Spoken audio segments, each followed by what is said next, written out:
So yun, what's up mga kaislaw? So happy breeding sa inyo uli. Ngayon mga kaislaw ay hawak natin yung ating white kelso na open air. Ayan o. So nagpapalahi tayo ng mga open air mga kaislaw. Dalawa lang tong open air ko. Mayroon isang lalaki, lugon din, at saka isang babae. So ito lugon din to mga kaislaw.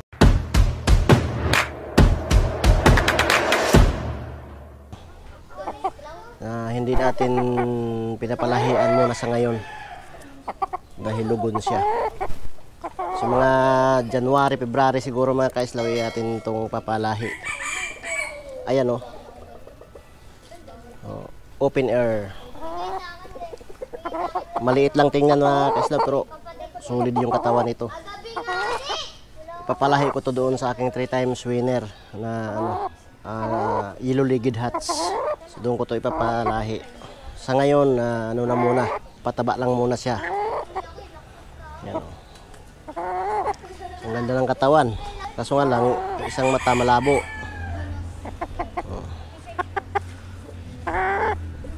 Ano, lugon na lugon.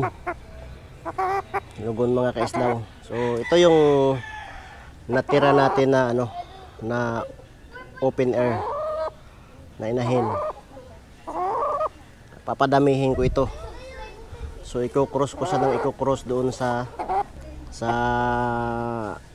yellow-legged hats para makalabas tayo ng ibang open air. So meron pa tayong isang kapatid nito na lalaki na open air dahil kaso nga lang din lugon. Kukuha tayo ng mga lahi dito mga kaislaw kasi sayang yung lahi nito. So yung tatay nito, yung puti na yan yung galing kay Biboy yan yung gusto ko nga sana ibalik sa tatay. Gusto ko nga sana to ibalik doon sa tatay niya. So iniisip ko magi-inbreed ako. Ang ganda ng katawan Ang ganda ng katawan niya. Kaso nga lang mababa. Pero dapat i-cross mo lang to doon sa mga malalaki, sa mga matatangkad. So tamang-tama to doon sa yellow-legged hats ko dahil matangkad. So yun mga kaislaw, abang-abang tayo sa ating mga palahi.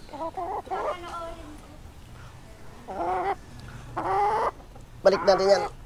So yung kapatid niya nandoon sa kabila, lugon na lugon. So hindi ko ganong nilalabas kasi namamalo sa tao. Namamalo siya. Kaya hindi ko ganong binabandera dito. So mayroon din ako ditong ang white na green legs na white. Ito sa mga kaislaw. Bali may mga itlog na ako naipon nito. Green legs po yan. Yan. Ito yung isa sa mga pinapalahian ko ngayon open siya, hindi open air, straight comb, green legs. Yung tatay nito naka 3 times panalo yung tatay niya. So yung nanay naman nito ay claret yung nanay. Tatay niya green leg.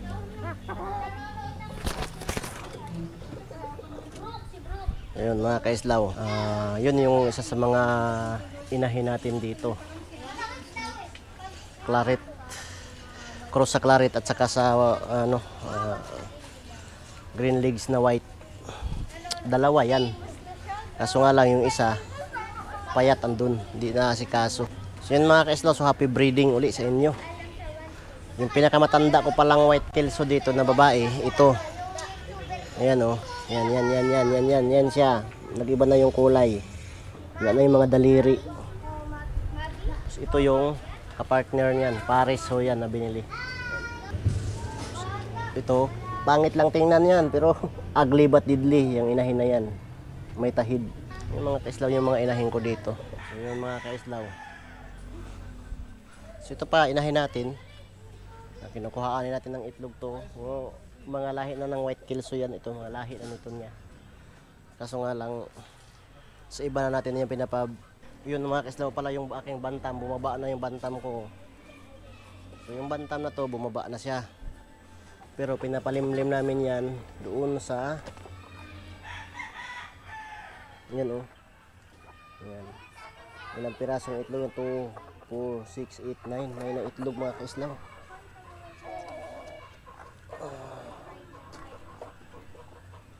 Kaya papakainin natin siya dahil gutom na yan. Yan ang tagapalimlim natin dito eh.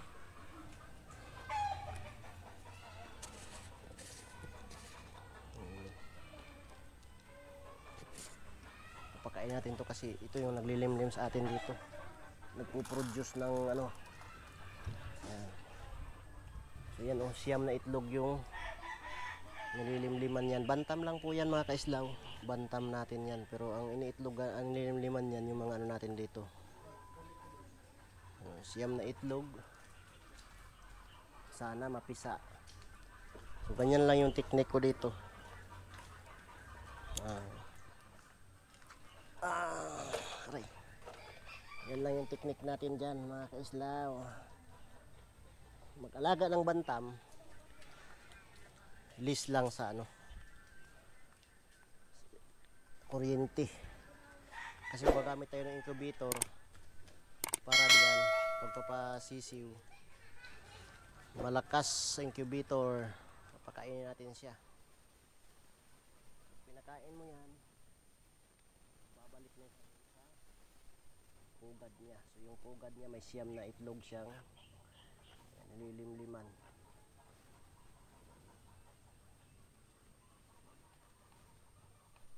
Nabusog yan.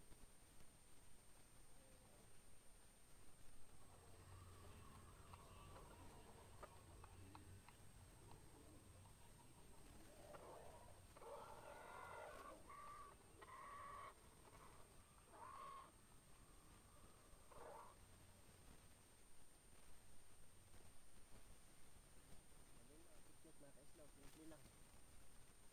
Simplihan lang natin. Alaga ka lang ng mga bantam na yan. Din sila yung tagapagpalimlim. Dalawa to sila ngayon naglilimlim. Sa bahay yung isa.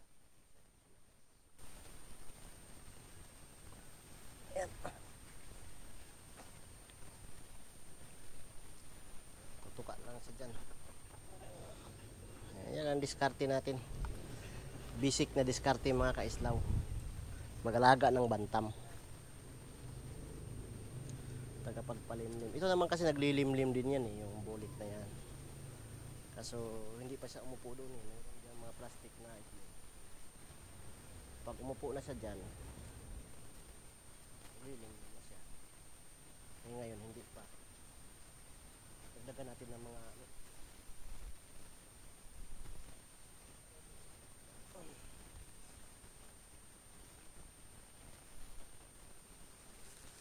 So ito, dami ig.